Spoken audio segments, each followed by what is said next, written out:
UPSC अध्यक्ष मनोज सोनी ने इस्तीफा दे दिया है। उन्होंने अपना कार्यकाल पूरा होने से पहले अपना इस्तीफा राष्ट्रपति को भेजा है।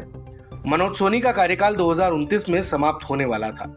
हालांकि सूत्रों का कहना है कि मनोज सोनी के इस्तीफे का मसला आईएएस पूजा खेडकर से जुड़ा हुआ नहीं है।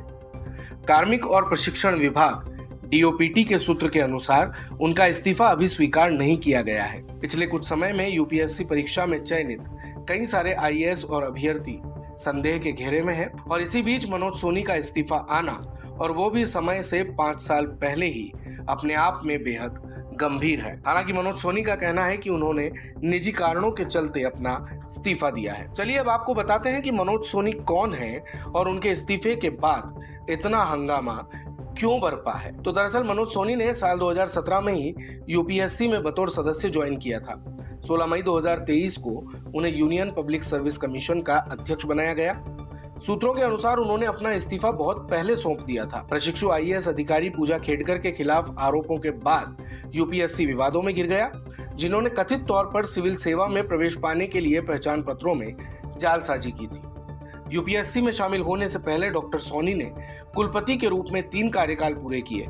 इनमें 1 अगस्त 2009 से 31 जुलाई 2015 तक डॉक्टर बाबा साहब अंबेडकर मुक्त विश्वविद्यालय BAOU के कुलपति के रूप में लगातार 2 कार्यकाल और अप्रैल 2005 से अप्रैल 2008 तक महाराजा सयाजीराव विश्वविद्यालय बड़ौदा MSU के कुलपति के रूप में 1 कार्यकाल शामिल है। बड़ौदा MSU में शामिल होने के समय डॉक्टर सोनी भारत और MSU में सबसे कम उम्र के कुलपति थे।